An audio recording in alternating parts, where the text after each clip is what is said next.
नमस्कार मंडळी, कसे आहात सगळे? मी जया हरणे, जयास किचन मराठीमध्ये तुमचे पुन्हा एकदा खूप खूप खूप मनापासून स्वागत करते। आजचा हा व्हिडिओ माझ्या सबस्क्रायबरचा रिक्वेस्टेड व्हिडिओ आहे। तर आज आपण पाहणार आहोत परवरची भाजी मराठी स्टाईलमध्ये कशी बनवायची त्याची रेसिपी। याकरता मी इथे पाव किलो परवर घेतलेले आहेत। हे स्वच्छ धुवून चिरून घेतलेले आहेत। ही भाजी अतिशय चविष्ट लागते। या रेसिपी करता मी इथे घेतलेले साहित्य आपण पाहूयात। मी इथे घेतलेले आहेत जिरे, 1 काडी लसूण, 4 तिखट हिरव्या मिरच्या, थोडेसे अद्रक आणि 1 मीडियम साइजचा बारीक चिरून घेतलेला कांदा, मीठ चवीपुरते आणि हळद। आणि ही भाजी आपल्याला अशा प्रकारे चिरून घ्यायची आहे। आता हळद आणि मीठ सोडून बाकीचे सर्व साहित्य जे आपण चॉपिंग बोर्डवर पाहत आहात ते सर्व आपण या मिक्सरच्या जारला बारीक असे वाटून घेणार आहोत, ते देखील पाणी न वापरता।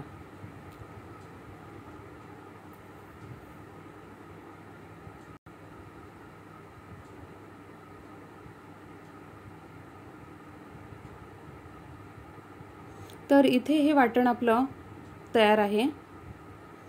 आता मी इथे थोडेसे सुके खोबरे किसून घेत आहे। साधारण 2 टेबलस्पून इतके खोबरे आपल्याला इथे लागणार आहे।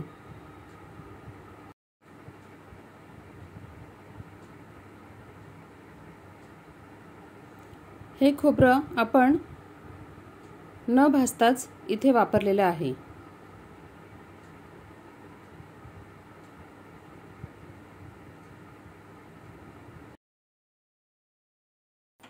आता मी इथे पॅन गरम करत आहे।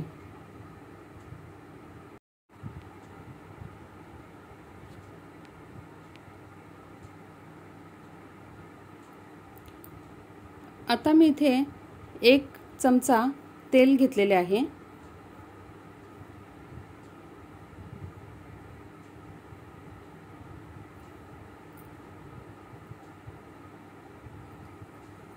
तेल छान तापल्यानंतर मिक्सरला फिरवलेले वाटण आपण यामध्ये छान बारीक गॅसवरती परतून घेणार आहोत।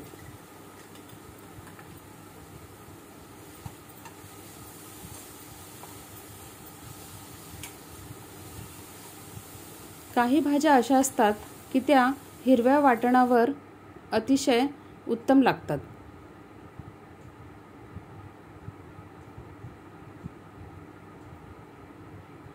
आता मी इथे ॲड केलेले आहे सुके खोबरे।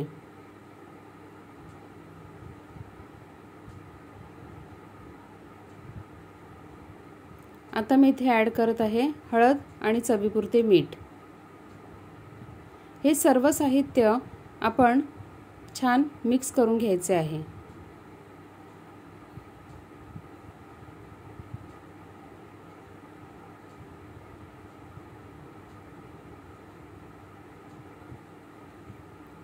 जर तुम्ही या पद्धतीने शिमला मिरची, देशी गवार किंवा पडवळ आणि परवर या भाज्या केल्यात तर त्या अतिशय चविष्ट अशा लागतात।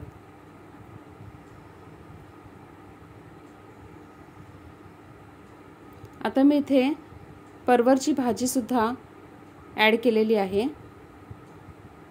ती सुद्धा छान मिक्स करून घेऊयात।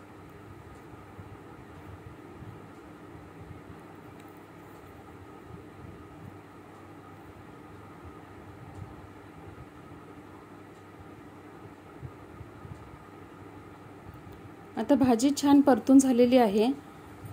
गॅसची फ्लेम बारीकच ठेवायची आहे आणि त्यावर एक झाकण देऊन त्यावर थोडे पाणी सोडून ही भाजी आपण वाफेवरच शिजवून घेणार आहोत। एक टीप इथे लक्षात घ्या, जेव्हा आपण बारीक गॅसवरती कोणत्याही भाज्या वाफेवर शिजवतो तेव्हा त्या खूपच चविष्ट लागतात। आता 2 मिनिटानंतर मी झाकण बाजूला करून ही भाजी पुन्हा एकदा एकसारखी करून घेत आहे।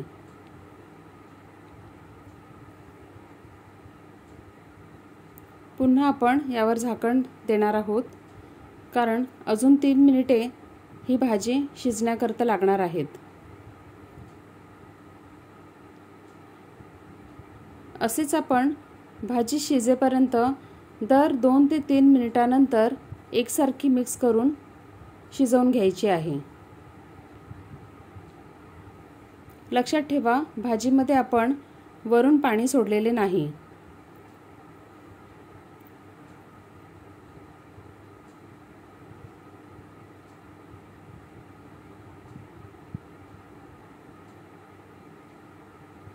काही भाज्यांमध्ये खोबरं घालून त्या भाज्या अतिशय चविष्ट लागतात। आता ही भाजी आपली शिजलेली आहे। गॅसची फ्लेम मी इथे ऑफ करत आहे।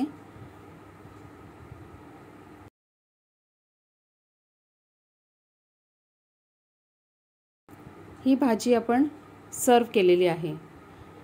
जर तुम्हाला हा व्हिडिओ आवडला असेल, रेसिपी आवडली असेल तर पटकन लाईक, शेअर आणि सबस्क्राईब करायला विसरू नका। भेटूयात लवकरच पुन्हा एका नवीन रेसिपीसोबत। तोपर्यंत धन्यवाद। आणि हो, व्हिडिओ शेवटपर्यंत पाहिल्याबद्दल खूप खूप आभार।